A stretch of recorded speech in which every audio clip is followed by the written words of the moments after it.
I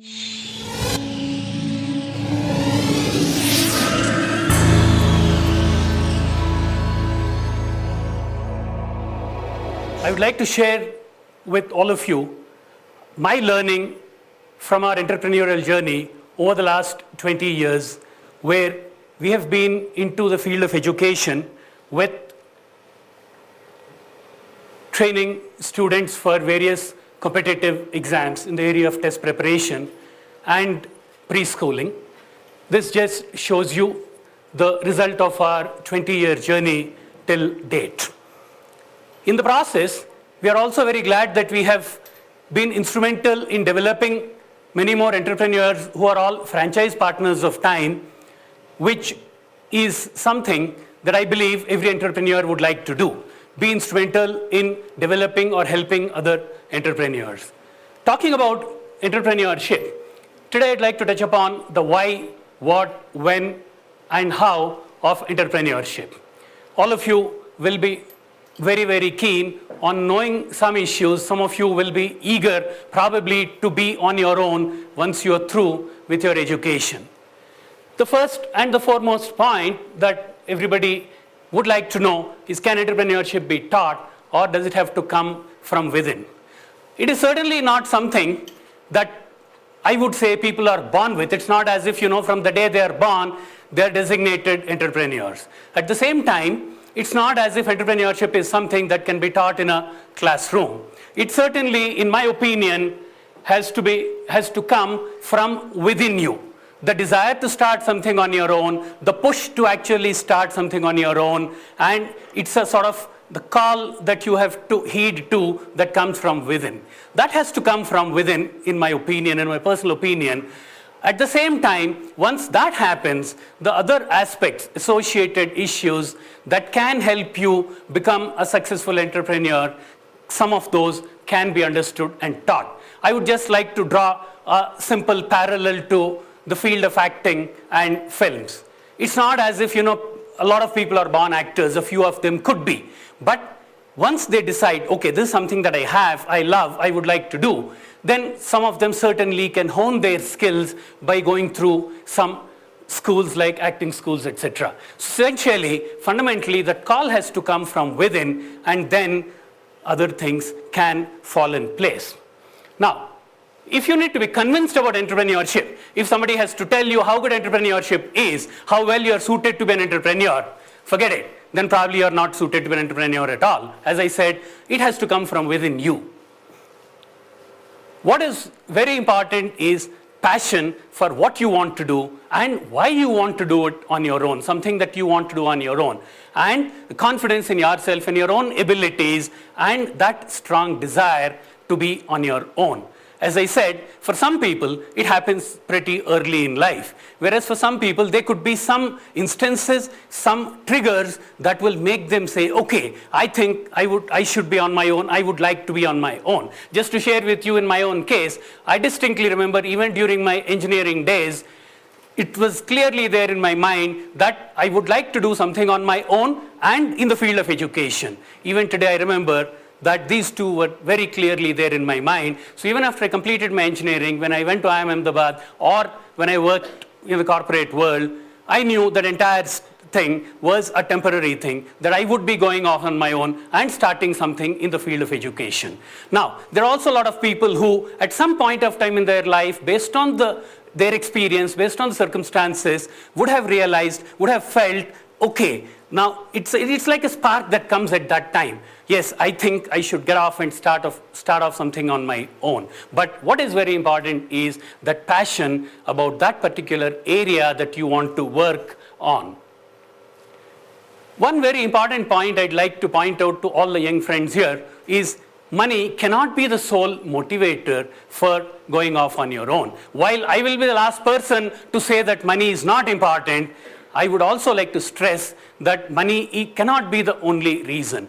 You do something that you like and do it well, money will certainly follow without your having to worry about it. Sometimes we keep seeing people, okay, if I start off something on my own, I can make a lot of money, either in terms of the earnings or in terms of, let's say, valuation that my company will get type of approach. My sincere advice to all aspiring entrepreneurs is do not worry about those things. Do what you like the most and do it well. Everything else will follow. At the same time, what happens is, looking at other successful entrepreneurs, there are two angles to it, there are two aspects, two facets to this particular point.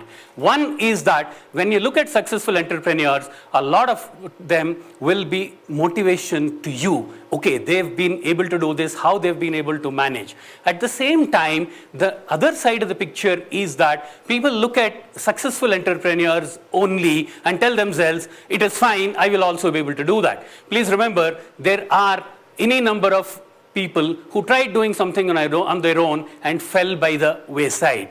Again, once more, I would like to draw a parallel to films. Same thing happens there also. There are a lot of successful people. Sometimes we tend to look at only those successful people and then take certain steps without realizing some of the pitfalls that could be there on the way. So it is very, very important to look at successful entrepreneurs, certainly, but also keep in mind what would have gone wrong with a lot of those people who fell by the wayside.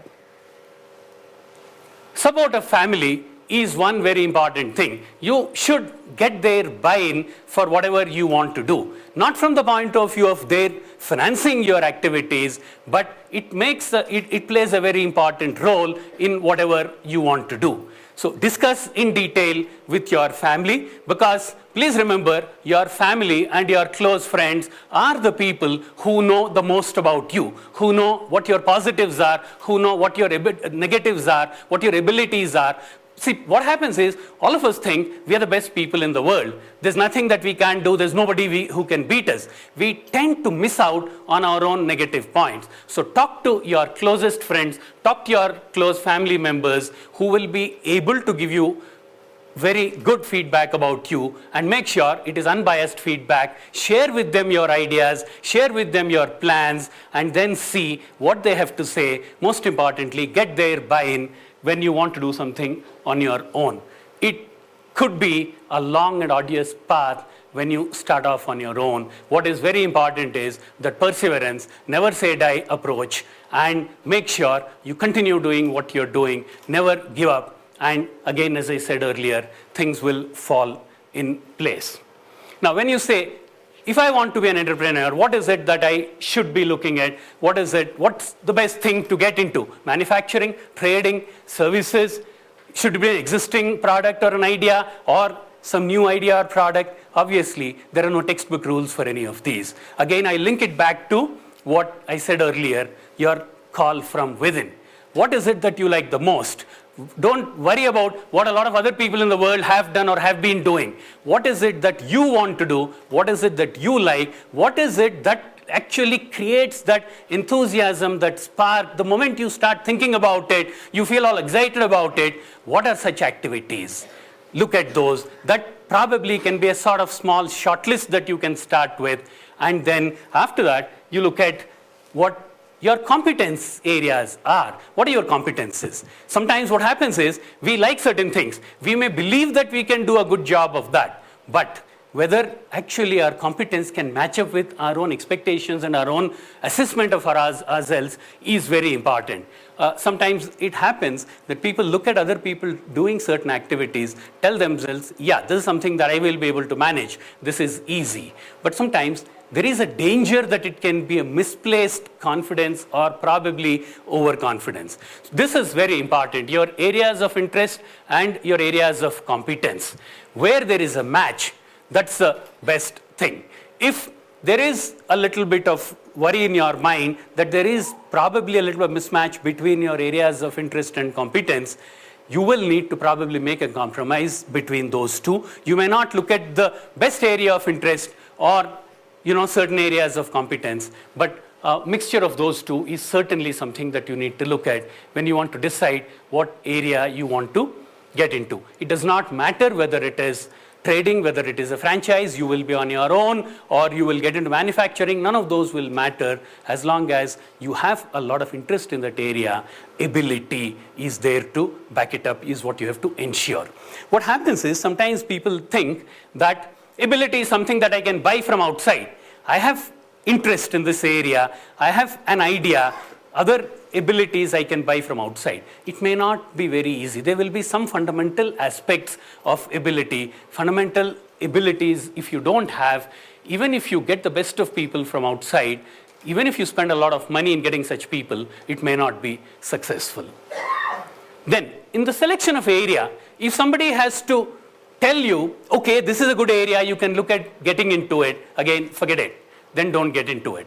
It has to come from within you once more. It should generate that passion.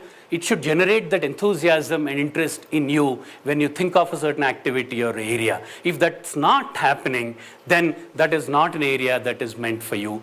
In your own interest, do not get into that. Does not matter that a lot of other people are into it, making tons of money, still does not matter. If that does not enthuse you, do not look at it. The other thing is, you will certainly need to do a lot of analysis, and gut feel certainly is important, but don't jump into the pool, swimming pool, thinking that, okay, I know I can swim. You need to have certain abilities if you want to jump into the pool and swim. So your gut feel certainly is important, but it is not correct saying that all good entrepreneurs just took actions only based on gut feel.